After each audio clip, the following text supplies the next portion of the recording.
Hi, this is Adam from Small Town Machine Shop, and we're continuing on the moving of the big lathe, the boye and emmes, and it's going well. As you see, we are further than we were yesterday. My setup, chain come along, it's my favorite chain come along, and I got going to the bottom of that beam and stuck to the chain on that bogey. And as you can see, it doesn't take a whole lot of effort, and that guy is rolling.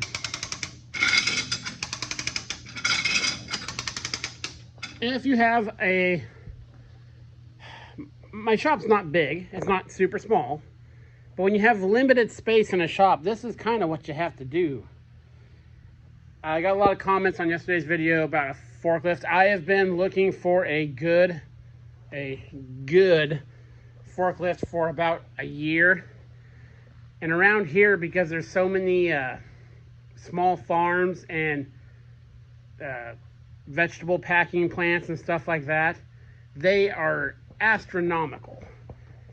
To find the ones you find around here for like $5,000 are all beat up. They need tires all the way around. If they're propane, they smoke really bad, or they don't run at all. The electric ones are cheap, but as you know, I had an electric one a year or so ago and it had motor issues. So I am looking for one, and I'll come across one day. But again, you know, when I shop this size, how much room really do I have to get a forklift in here? But I would like one for unloading stuff. And of course, once the shop's a little cleaner, the gantry crane will come more into play. So, mostly when I move stuff in here, it's either rolling it on bars or, as I've showed you before, on these homemade bogies. And these things work amazing. Those are just weights, like lifting weights, on a movable bogie. There's some angle, and then underneath there's some rods to stiffen it up. That chain kind of helps hold them together. That's what's back there too. That takes very little effort to get stuff going. I am not a fan of the chain come along or the wire rope come alongs. It always seems like they're always working at their maximum load, and you barely want to pull on it because you think the cable's going to snap. So get yourself some of these. This is a 1.5 ton. And this thing has moved every machine, is unloaded and moved every machine in the shop pretty much. Then of course, always buy all the chain you ever find at every yard sale. As you can see,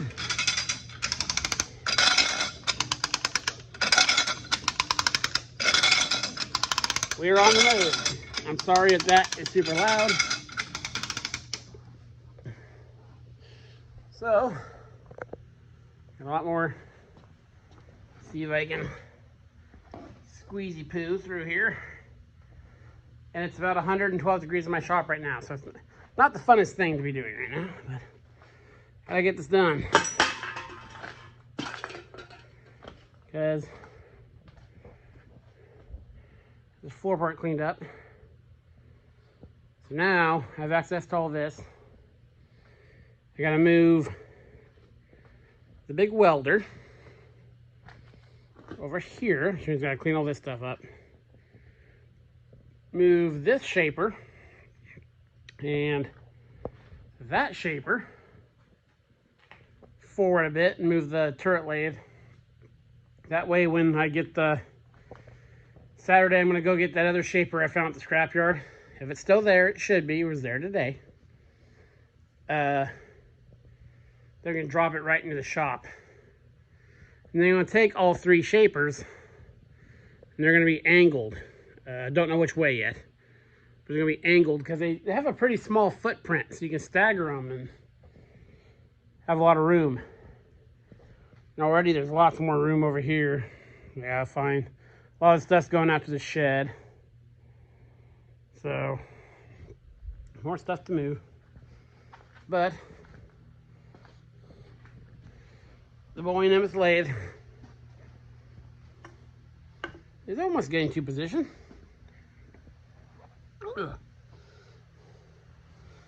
Got to bring it back. I still got to move this guy. I've got to bring it back about another. The headstock. I want the headstock to be about here. So it's only about 15 feet from its position right now. Of course, I'm going to have to switch pulls here. I'll probably pull it a little bit more straight. I'm going to shift my attachment point and get it coming this way. The thing with these bogies is the wheels don't turn side to side. So the nice thing about that is when you need to aim it, you just scoot the back end over. And then even if you're pulling at an angle, it kind of just wants to go forward. So I'm going to hook it to this beam back here to get her the rest of the way. So we'll see how that goes. That's tonight's plan, is just to get it back as far as possible. Again, that's what I'm doing in the shop today. So thank you for joining me. Not super exciting, but if you have a small shop and you buy equipment, this is what you do. You do this like every 3 months, every 6 months, every time you buy a machine. This is what you do. You put up with machines where they were, and just keep them barely usable with the space you have, and then you finally do a big job like this. So yeah, bringing you along. Okay, let me move some of this stuff and get a few more pulls on that guy, then we'll reset. I'll bring you back.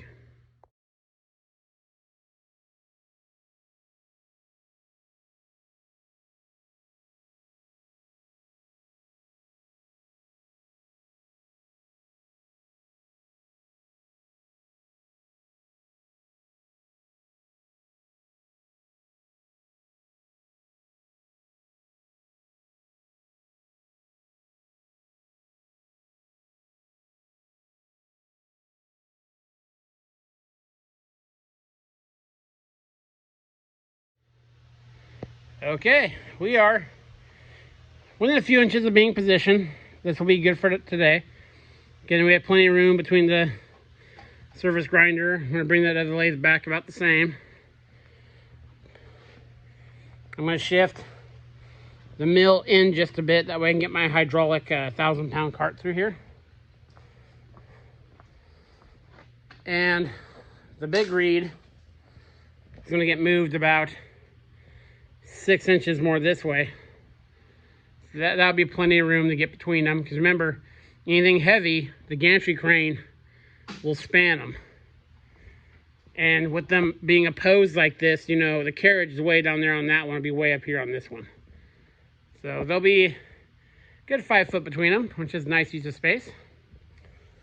So yeah, very cool. That was a big part of the movement, was getting the grinder out of the way and that lathe in position. That's all I'm doing for today. It is over 100 in here. I'll get to more project videos soon. I have a friend who is very sick, so I've been helping him a couple hours a day after work every day. So I work my normal 8-hour job, then work 3 hours with him, so that's 11, then do my other jobs, and so I've been hitting it hard, but doing everything I can in the shop. So we'll get some stuff coming for you. Tomorrow I'm going to rebuild that hydraulic motor. The parts finally came in. So yeah, very cool. This is Adam from Small Town Machine Shop. Please comment, like, and subscribe, and thanks for watching.